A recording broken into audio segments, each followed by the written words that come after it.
গত সপ্তাহে আপনারা জানেন কক্সবাজার আমার একটা প্রোগ্রাম ছিল, তো হেলিকপ্টারে গিয়েছিলাম।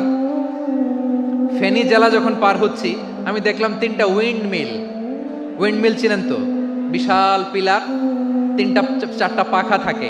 বায়ু বিদ্যুৎ কেন্দ্র, বাংলাদেশের প্রথম বায়ু বিদ্যুৎ কেন্দ্র এটা। মুহুরী প্রজেক্ট বলে এটার সম্ভবত, মুহুরী প্রজেক্ট।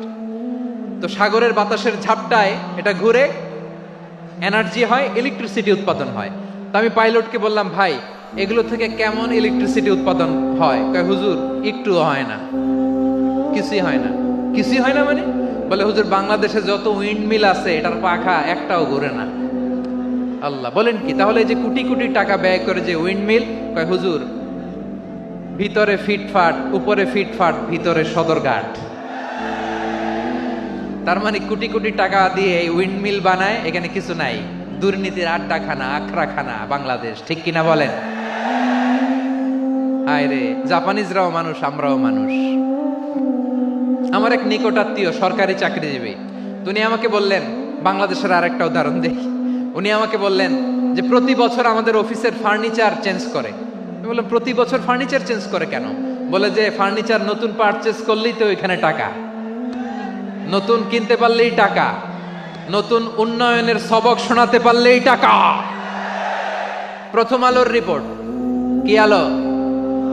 প্রথম আলোর রিপোর্ট, গত 15 বছরে উন্নয়নের নামে লুটপাট হয়েছে প্রায় 3.25 লাখ কোটি টাকা।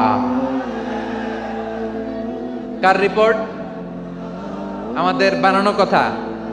প্রথম আলোর রিপোর্ট। গত 15 বছরে কারা ছিল জানেন তো? হ্যাঁ, শুধু ওনাদেরকেই দোষ দিয়ে লাভ নাই। স্বাধীনতার পর থেকে শুধু শাসকের হাত বদল হয়েছে, আমরা কিছু পাই নাই, ঠিক কিনা বলেন? শুধু ওনাদের দোষ দিয়ে কি লাভ? একদল খাইছে, আরেক দল খাওয়ার জন্য রেডি হয়ে আছে। আমরা এরকম চাই না। আমরা চাই স্বাধীন সার্বভৌম বাংলাদেশ। আমরা চাই দুর্নীতিমুক্ত বাংলাদেশ। আমি নিউজটা যে কতবার বললাম, এটা কি সম্ভব? 3.25 লাখ কোটি টাকা লুটপাট, মানে লুটপাট করতে করতে এদেশের জনগণকে ফুটপাতে বসায় দিচ্ছে। প্রিয় ভাইয়েরা, তাহলে জাপানের মানুষও মানুষ, আমরাও মানুষ। সিদ্ধান্ত আপনার, কোন মানুষ হবেন, ভালো মানুষ না খারাপ মানুষ? আজকের আলোচনার বিষয় হচ্ছে মানব সম্পদের উন্নয়ন, human resource development. It's a process to increase the capacity of knowledge, skill, capacity of the people of a country. একটা দেশের মানুষের জ্ঞান, তাদের দক্ষতা কি করে বাড়ানো যায়, বাড়িয়ে দেশের উন্নয়ন করানো যায়, এটাই হচ্ছে মানব সম্পদ উন্নয়নের মূল কথা। তাহলে মানব সম্পদ হচ্ছে একটা দেশের সবচাইতে শক্তিশালী পুঁজি। প্রাকৃতিক সম্পদ, খনিজ সম্পদের চেয়েও দামি হচ্ছে মানব সম্পদ।